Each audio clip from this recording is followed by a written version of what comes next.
ఓం గం గణపతియే నమః. శ్రోతలకు నమస్కారం. మన ఛానల్కు స్వాగతం.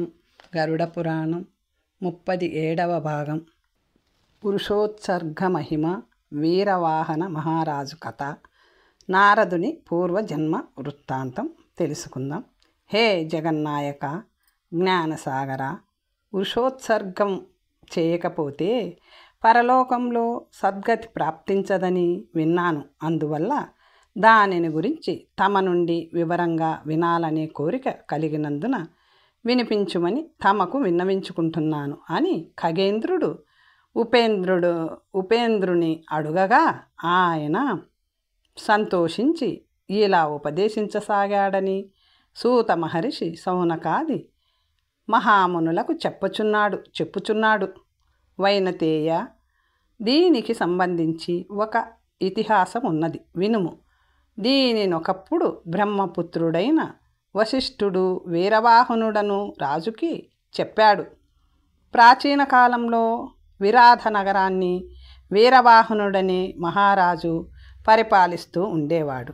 ఆయన గొప్ప దానశీలి, ధర్మాత్ముడు, సత్యవాది. ఒకనాడు ఆయన వేటకై వనానికి వెళ్ళి అక్కడికి దగ్గరలోనే వశిష్ఠ మహర్షి ఆశ్రమం ఉందనటంతో ఆయన దర్శనం చేసుకొని ఏవో 4 మంచి మాటలు విందామని అక్కడికి పోయాడు. మునుల చేత జ్ఞానుల చేత పరివేష్టింపబడి ఉన్న మహర్షిని గాంచి పులకిత శరీరుడై ఆయనకు పాదాభివందనం గావించి సన్నిధిలో కూర్చొని ఇలా అర్థించాడు. మునీంద్ర, నేను యథాశక్తి ప్రయత్నపూర్వకంగా ఎన్నో ధార్మిక కృత్యాలు చేశాను. అయినా నాకింకా నారకీయ భయం తగ్గలేదు. యమధర్మరాజు ఎటువంటి తీర్పు చెబుతాడోనని ఆందోళనగా ఉంది. యమధర్మరాజుని నరకాన్ని చూడకుండా కానీ మరొక విధంగా నరక బాధలు లేకుండా కానీ నా మరణానంతర జీవనం గడిపే అవకాశం ఉందా అన్నాడు. మహారాజా, మనది శాస్త్ర సుసంపన్నమైన జాతి. శాస్త్రవేత్తలు ఎన్నో ప్రకారాల ధర్మాలను వర్ణిస్తూనే ఉన్నారు. కానీ కర్మ మార్గ విమోహితులైన జనులు వాటిని పెద్దగా పట్టించుకోరు. దానం, తీర్థం, తపస్సు, యజ్ఞం, సన్యాసం, పితృక్రియాది ధర్మాలలో పురుషోత్సర్గం చివరి ధర్మంలో భాగంగా గొప్ప మహత్యాన్ని కలిగి ఉంటుంది. పురుషుడు అనేకులైన పుత్రులను కనాలి. వారిలో ఒక్కడు గయాతీర్థానికి పోయి కర్మ చేసినా, అశ్వమేధం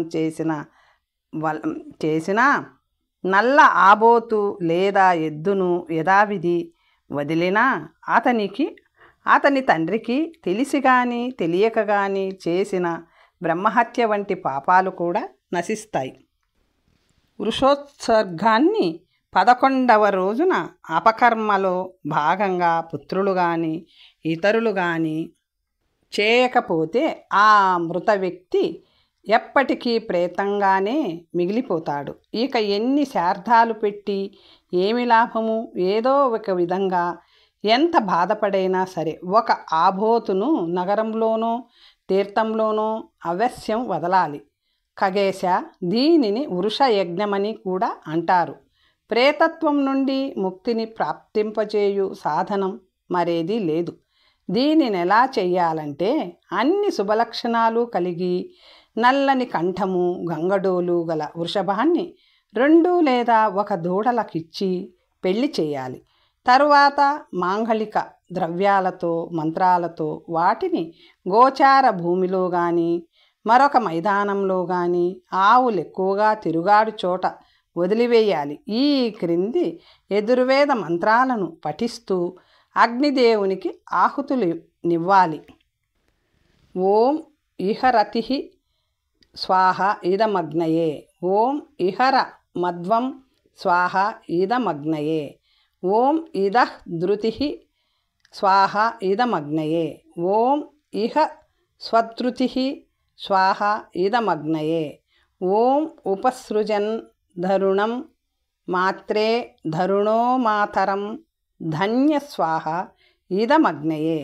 ఓం రాయాస్పోష మస్మాసు ధీధరత్ స్వాహ ఇదమగ్నయే.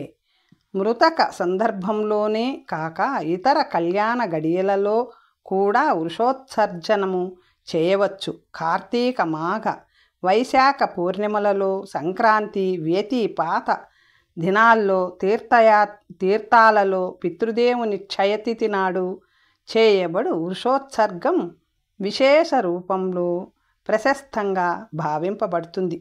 నీల వృషభం అనగా నల్లని ఎద్దే కానక్కర్లేదు. ఎర్ర రంగులో ఉండి మూతి తోక తెల్లగా నుండి గిట్టలు కొమ్ములు పచ్చగా ఉన్న ఎద్దును నీల వృషభం అంటారు. తెల్ల ఎద్దును బ్రాహ్మణ ఎద్దని, ఎర్ర పచ్చ నల్లవాటిని క్రమంగా క్షత్రియ వైశ్య శూద్ర వృషాలని అంటారు. ఏ వర్ణం వారు ఆ వర్ణపుటెద్దుని వదలడం మంచిది. ఎర్రటి ఎద్దుని ఏ వర్ణం వారైనా ఉత్సర్జనం చేయవచ్చును. పితరులు ఈ ఉషోత్సర్గాన్ని ఆనందంగా తిలకిస్తుంటారు. కర్మ చేయువారు వృషాన్ని ధర్మస్వరూపంగా భావించి దాని ద్వారా ధర్మాన్ని ఇలా ప్రార్థించాలి. ధర్మస్త్వం వృషరూపేణ జగదానందదాయకాః అష్టమూర్తిరధిష్ఠానమథ శాంతిం ప్రయచ్చ మే. గంగాయమునయోః పేయమంతర్వేది తృణం చర. ధర్మరాజస్య పురతో వాచ్యం మే సుకృతం వృషః. ఇలా యమధర్మరాజుకి తన పుణ్యకర్మలను విన్నవించుమని ధర్మదేవతకు నివేదించిన పిమ్మట దాత ఆ ఎద్దు యొక్క కుడి భుజంపై త్రిశూల చిహ్నాన్ని, ఎడమ ఊరు భాగంపై చక్రాంకిత చిహ్నాన్ని వేయించి గంధ పుష్పాక్షతాదులతో దానిని దూడతో సహా కట్లు విప్పి వదిలివేయాలి.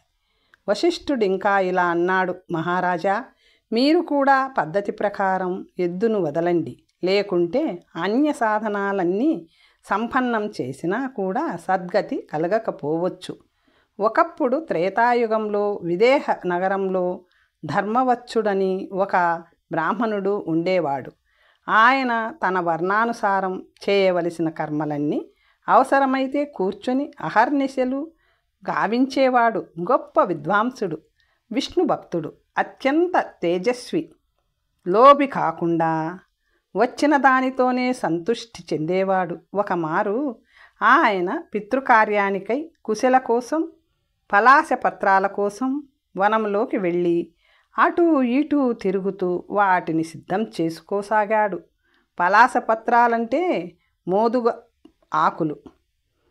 ఉన్నట్టుండి నలుగురు సుందరులైన పురుషులు ఆకాశం నుండి ఊడిపడి ఈ బ్రాహ్మణుని పట్టుకొని ఆకాశ మార్గంలో సాగిపోయి ఆ దీన వ్యథిత బ్రాహ్మణుని దట్టమైన అడవులు, పర్వత దుర్గాలు దాటించి ఒక విశాల వన మధ్యమంలో గల ఒక నగరంలో దింపారు. ఆ నగరం బ్రహ్మాండమైన ముఖద్వారంతో, ఎత్తైన ప్రాసాదాలతోనూ శోభిల్లుతున్నది. అరుగులు, బజార్లు, వస్తు బాహుల్యము, సర్వాలంకృతులై సంభరంగా తిరుగుతున్న స్త్రీ పురుషులు, తుర్యారావాలు, ఇతర వాద్యాల, వీణా నగరాల ధ్వనులు, వీటన్నిటితో గొప్ప ధనికంగా సుఖాల నిలయంలా కనపడుతున్న ఆ నగరిలోనే రెండు విభిన్న రకాల మనుష్యుల్లాతనికి కనిపించారు. కొందరు ఆకలి బాధతో రోదిస్తూ, దీనులై, హీనులై, పురుషార్థరహితులై, చిరిగిన మాసిన బట్టలు కట్టుకొని ఎందుకు బతికి ఉన్నామురా దేవుడా అన్నట్లుండగా, మరికొందరు వృష్టపుష్ట మనశ్శరీరులై, స్వర్ణాభూషణాలంకృతులై, సుందర వస్త్రాలను ధరించి నవ్వుతూ తుళ్ళుతూ ఎంత మంచి బతికిచ్చావు దేవుడా అన్నట్లున్నారు. వారి రూపరేఖలు, అలంకారాలు కూడా దైవత్వం తొణికిసలాడుతున్నట్లుండడం చూసి అతడు ఆశ్చర్యచకితుడైనాడు. నేనేమైనా కలగంటున్నానా, లేక ఇదేదో మాయాజాలమా కాక నా చిత్త భ్రమాయ అనుకోసాగాడు. ఈలోగా ఆ నలుగురు పురుషులు ఆ బ్రాహ్మణుని రాజు వద్దకు కొనిపోయారు. స్వర్ణజటితమైన రాజప్రాసాదంలో ఒక మహాదివ్య సింహాసనంపై విరాజిల్లుతున్న ఆ మహారాజు వైభవం చూసి అతనికి మతిపోయినంత పనైంది. ఆ రాజుగారి వైపే అలా కన్నార్పకుండా చూస్తూ ఉండిపోయాడు. ఛత్ర చామరాలు, స్వర్ణ నిర్మిత మకుటం, వందీజన గుణగానాలు అతనిని అవాక్కు పరిచాయి. అంత గొప్ప మహారాజు ఈ బ్రాహ్మణుని చూడగానే గౌరవ సూచకంగా లేచి నిలబడి అతనిని ఆసనంలో కూర్చుండబెట్టి మధుపర్కాలతో కప్పాడు. అత్యంత ప్రసన్న చిత్తుడై ఆ విప్రవరునితో ఇలా అన్నాడు: ప్రభో, మీ వంటి ధర్మపరాయణుని విష్ణుభక్తుని చూసినందుకు నేడు నా జన్మ సఫలమయ్యింది, నా వంశము పవిత్రమయ్యింది అంటూ ప్రణమిల్లి మరిన్ని మంచి మాటలతో చేతల ద్వారా అతనిని సంతుష్టుని చేసి తన వారితో, ఓ దూతలారా, ఈ బ్రాహ్మణ దేవుని ఆయనను మీరు దర్శించిన చోట చేర్చిరండి అన్నాడు. బ్రాహ్మణుడప్పటికి పూర్తిగా తేరుకొని ఆ రాజుతో ఇలా అన్నాడు: మహారాజా, ఇది ఏ దేశము?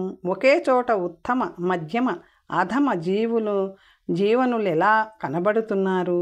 మీరు దేవేంద్ర వైభవంతో ఏ పుణ్యవశాన ఇలా రాజిల్లుతున్నారు? నన్నిక్కడికి ఎందుకు తీసుకొచ్చారు? మరలా వెంటనే ఎందుకు పంపించి వేస్తున్నారు? ఇదంతా ఏదో కలలాగుంది, కానీ కల కాదని మాత్రం తెలుస్తుంది. దయచేసి నా అజ్ఞానాన్ని దూరం చెయ్యండి అన్నాడు.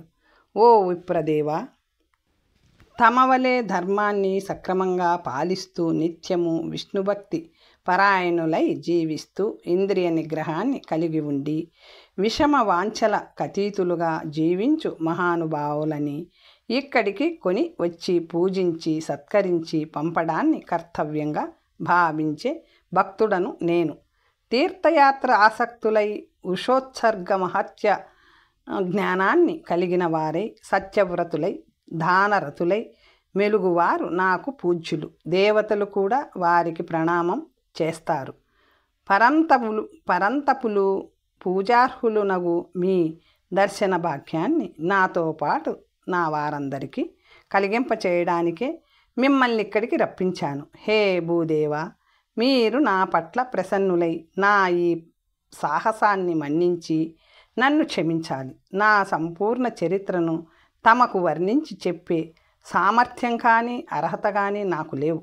ఈ వృత్తాంతాన్ని విపచ్చిన్నామధారులైన మా మంత్రిగారే మీకు విన్నవించగలరు అని మౌనం వహించాడా మహారాజు. అప్పుడు సర్వవేద విదుడు సకల విద్యా పారంగతుడు నగు మహామంత్రి విపచ్చిత్తు తన రాజుగారి మనస్సులోని మాటను గ్రహించిన వాడై ఇలా చెప్పసాగాడు: విప్రోత్తమ, మా మహారాజుగారు పూర్వజన్మలో ద్విజులు దేవతలు ఇష్టపడి నివసించే విరాధ నగరిలో వైశ్యునిగా జన్మించారు. అప్పట్లో ఆయన పేరు విశ్వంభరుడు. వైశ్య వృత్తితో జీవనాన్ని గడుపుతూ తన పరివారాన్ని పోషించుకుంటూ ఉండేవాడు. నిత్యము గోవులను సేవించుకుంటూ బ్రాహ్మణులను పూజిస్తూ ఉండేవారు. సత్పాత్ర దానము, అతిథి సేవ, అగ్నిహోత్ర నిర్వహణ ఆయన నిత్య ధర్మాలై ఉండేవి. ధర్మపత్నియగు సత్యమేధాదేవి సహకారంతో గృహస్థాశ్రమాన్ని సవ్యంగా నిర్వహించారు. స్మార్త కర్మానుష్ఠానం, శ్రౌత కర్మల ద్వారా ఆయన లోకాలను దేవతలను కూడా మానసికంగా గెలుచుకోగలిగారు.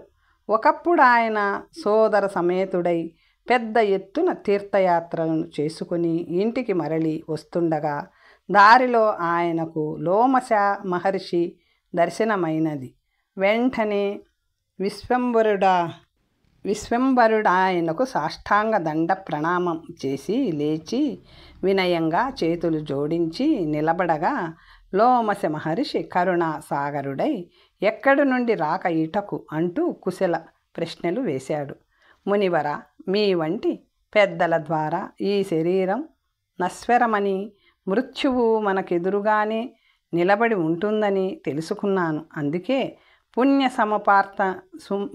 సముపార్జనకై సమయం మించిపోరాదని ధర్మపరాయణ అయిన నా పత్నితోనూ ఆత్మబంధువులతోనూ కలిసి తీర్థములకు విధివత్తుగా దర్శించి ధనాదిధానాలతో వీలైనంత మందిని తృప్తిపరిచి యాత్రను ముగించి ఇంటికి మరలి వస్తున్నాను.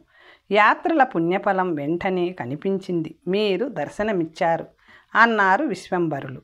ఓయి భద్రపురుష, ఈ భరతవర్షం అనే పుణ్యభూమిలో ఎన్నో పావన తీర్థాలున్నాయి. నీవేమి చూశావో చెప్పి నన్ను ఆనందింప చేయుము అన్నారు. మునీశ్వర, ఇలా మీతో మాట్లాడగలగడమే నా పూర్వజన్మ సుకృతం అనుకుంటాను.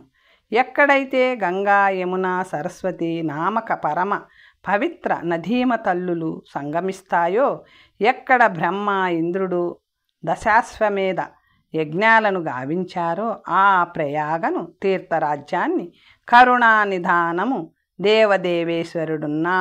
దేవదేవేశ్వరుడునైన శివుడు ఏ క్షేత్రంలోనైతే ప్రాణుల చెవులలో తారక మంత్రాన్ని ఉపదేశిస్తాడో ఆ మోక్షదాయిని కాశీక్షేత్రాన్ని,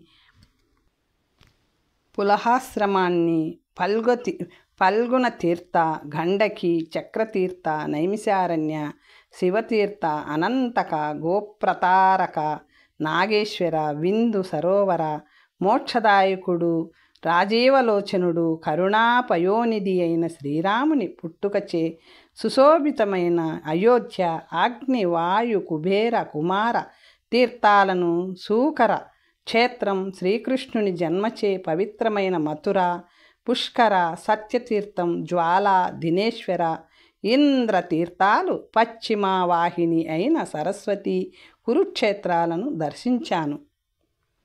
తరువాత తాప్తి, పయోష్టి,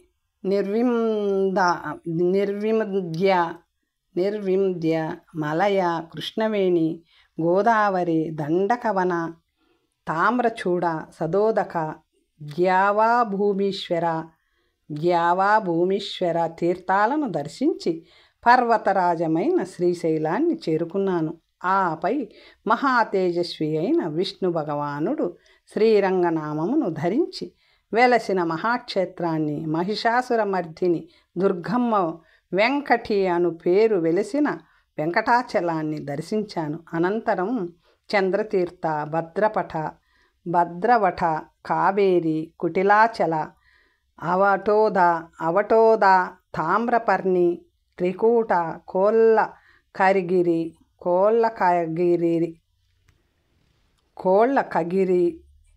వశిష్ఠతీర్థ, బ్రహ్మతీర్థ, జ్ఞానతీర్థ, మహోదధి, ఋషికేశ, విరాజ, విశాల, నీలాద్రి, జగన్నాథపురి, భీమకూట, శ్వేతగిరి, రుద్రతీర్థ, పార్వతమ్మ తపస్సు చేసి శివయ్యను పొందిన ఉమావనాదులను చూశాను. అలాగే వరుణ, సూర్య, అంశ తీర్థాలను, మహోదధిని చూశాను. వీటిలో స్నానం చేసే ఆ అడవి కాకి కూడా వచ్చే జన్మలో అంశగా పుడుతుందంటారు. అక్కడొక రాక్షసుడు స్నానం చేసి దేవత్వాన్ని పొందాడని వినికిడి.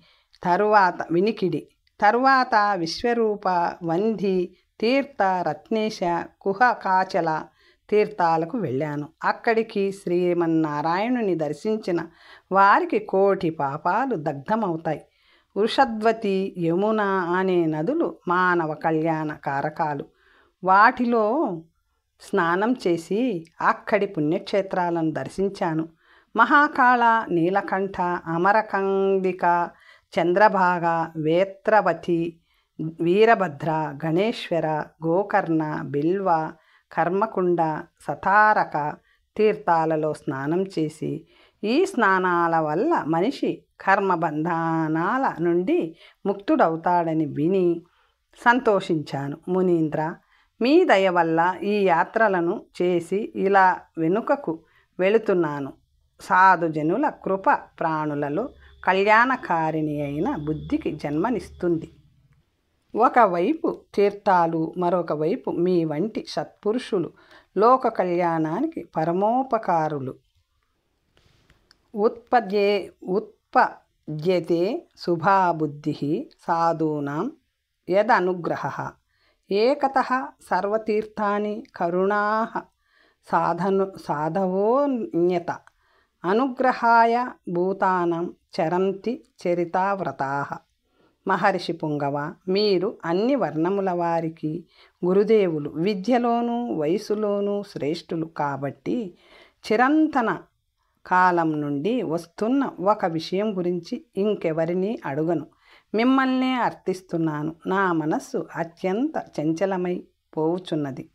అది బ్రహ్మ విషయం అర్థం కాక వ్యాకుల పడుతున్నది. కాబట్టి నాకు జ్ఞాన సంపన్న వ్యక్తి వద్ద నుండే శాంతిని, వివేకవంతుడైన శ్రేష్ఠ మనుష్యునికి అంతర్బాహ్య స్థితులు రెండింటి ఒకేలా ఉండే శుద్ధతని సంపాదించి పెట్టే సాధనను తెలపండి అని ప్రార్థించాడు విశ్వంబర వైశ్యుడు. సహజంగా బుద్ధిమంతుడు, విద్యావేత్త, పైగా అన్ని యాత్రలు చేసినవాడు కాబట్టి అతనికి ఏం కావాలో తెలిసింది, ఎవరిని అడగాలో కూడా తెలిసింది. ఈ విషయం లోమశ మహర్షికి కూడా తెలిసింది కాబట్టి ఆయన ప్రసన్న దృక్కుల నా వైశ్య శిఖామణిపై ప్రసరిస్తూ ఇలా ప్రవచింపసాగాడు. హే వైశ్యవర్య, ఈ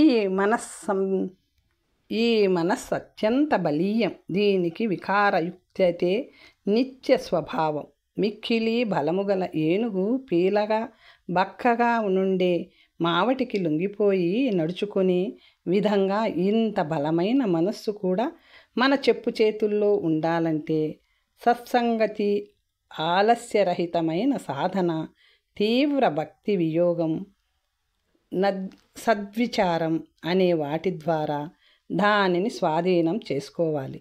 ఈ సందర్భంలో నారద మహర్షి పూర్వజన్మ వృత్తాంతం మంచి జ్ఞానాన్ని ఇస్తుంది. ఆయనే నాతో ఇలా చెప్పారు. ఓ ముని, ప్రాచీన కాలంలో నేనొక శ్రేష్ఠ బ్రాహ్మణుని దాసీపుత్రుడను. ఆ బ్రాహ్మణ గృహంలోనే నాకు అనగా నారదునికి ఎందరో మహానుభావులతో, పుణ్యాత్ములతో సత్సంగతి లభించింది. ఒకమారు వర్షాకాలంలో కొందరు సాధుజనులు ఆ ఇంట నుండుట తటస్థించింది.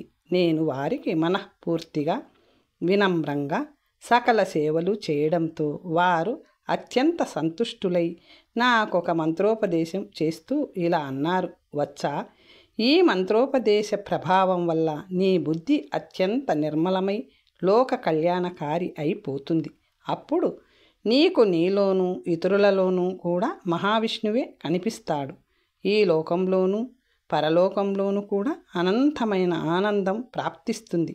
ఈ విశ్వంలో అనేక ప్రకారాల దేవతా, పక్షి, మనుష్యాది జన్మలున్నాయి కదా, అవి కర్మచేత బంధింపబడి ఉంటాయి.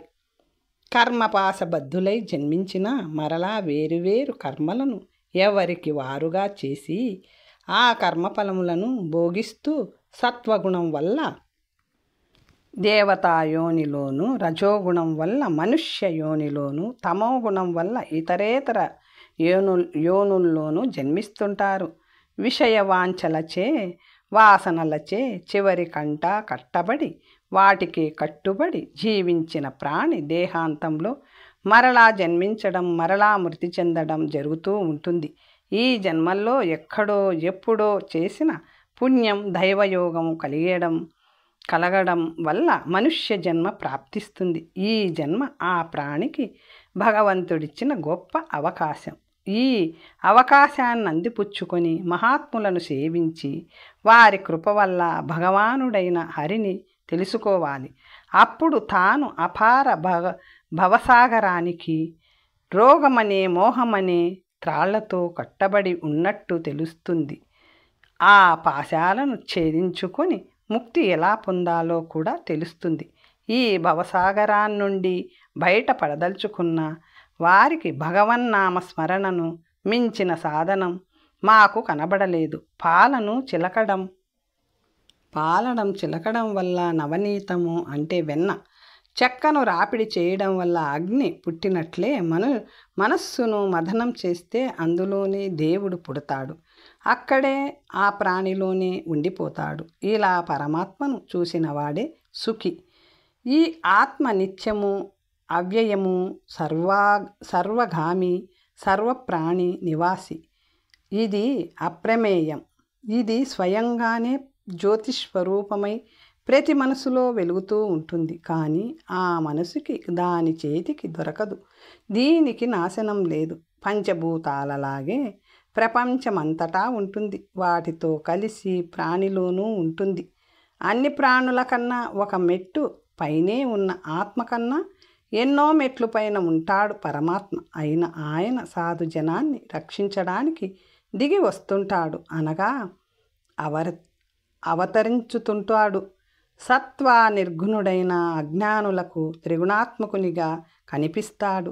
ఎవరైతే భక్తి యోగం ద్వారా పరమాత్మను సంతుష్టపరచగలరో వారికి ఆయన దర్శనమిస్తాడు. అప్పుడు ఆ భక్తులు కృతార్థులవుతారు. ఆ పిమ్మట సర్వదా సర్వత్రా నిష్కామ భావంతోనే జీవిస్తారు. బంధనయుక్తమైన ఈ శరీరంతోనే ఉంటూ అహంకారమును పరిత్యజించి స్వప్నప్రాయమైన ఈ జీవితంపై అప్పటిదాకా పెంచుకున్న మమతాశక్తులను పూర్తిగా తెగగొట్టుకునే శక్తి వారికి లభిస్తుంది. ఓ ఈ వచ్చ కలలోకొచ్చే సంపద కానీ ధైర్యం కానీ స్థిరంగా ఉంటుందా? ఇంద్రజాలంలో నిజమెంత, శరత్కాల మేఘంలో సత్యమెంత, శరీరంలో నిత్యత ఎంత? ఈ దృశ్యమాన సమస్త చరాచర జగత్తు అవిద్యాకర్మజనితమే. ఇది తెలుసుకొని నీవు మహాయోగివి కావలసి ఉన్నది. నీవు సిద్ధిని పొందగలవు. అవి నా వంటి దీనహీన ప్రాణిపై వాత్సల్యం కురిపించి ఆ సాధువులు వెళ్ళిపోయారు. ఆ తరువాత నేను నారదుడు వారు చెప్పిన మార్గంలో ప్రతిదినము సాధన చేశాను. అచిరకాలంలోనే నేను నా అంతఃకరణలోనే ఒక ఆశ్చర్యజనక దృశ్యాన్ని మనోనయనాలతో చూడగలిగాను. శరత్కాలీన చంద్రుని వలె నిర్మలంగా ప్రతిక్షణము ఆనందాన్ని ప్రసాదించు ప్రకాశ పుంజంగా చల్లగా ఉండి కూడా ప్రజ్వలితమవుతున్నట్లుగా ఉన్న ఒక మహాతేజం నాకు కనిపించి వెంటనే ఆకాశంలోని మెరుపులాగా మాయమైపోయింది. అప్పటి నుండి నేను జ్యోతి పుంజాన్నే ధ్యానించడం, అది అలాగే కనబడుతుండడం, నేను వేరే ధ్యాస లేకుండా ఆ ధ్యాన దర్శనాలతోనే జీవించడం జరిగాయి. నా భూలోకవాసం పూర్తి కాగానే ఆ శరీరాన్ని విడిచి విష్ణులోకాన్ని చేరుకున్నాను. ఓ లోమశమ బ్రాహ్మణోత్తమ, ఆ మహాప్రభువు సంకల్పం మేరకే నా జన్మము బ్రహ్మ ద్వారా తటస్థించింది. ఆ దేవాది దేవుని కృప వల్లనే నేనీనాడు లోక కళ్యాణాసక్తి తప్ప ఇతరత్రా అనాసక్తుడనై 3 లోకాలలో మాటిమాటికి వీణ వాయించుకుంటూ పాటలు పాడుకుంటూ తిరగగలుగుతున్నాను. నా స్వామి చేయించే పనులకొక సాధనంగా మనగలుగుతున్నాను అని తన అనుభవాన్ని మాకు అందించి దేవర్షి నారదుడు మమ్ము కృతార్థులను చేశాడు. ఆహా, ఇదా సత్సంగతి వల్ల లాభము, సత్సాంగత్య ఫలము అని నేను లోమశ మహర్షి ఆశ్చర్యపోయాను. ఓ వైశ్య సత్తమా, నీ మనస్సిప్పటికే విశుద్ధమై నిర్మలమై శాంత స్వభావ యుక్తమై ఉంది. ఇక నీకు కావలసినది సత్సంగతి, అచంచలమైన భక్తి. ఓ ఈ ధర్మజ్ఞ, సాధు సంగతి వల్ల అనేక జన్మలలో చేసిన పాపాలు శరత్కాలం రాగానే వర్షాలు కడుముట్టినట్లు ఇంకిపోతాయి.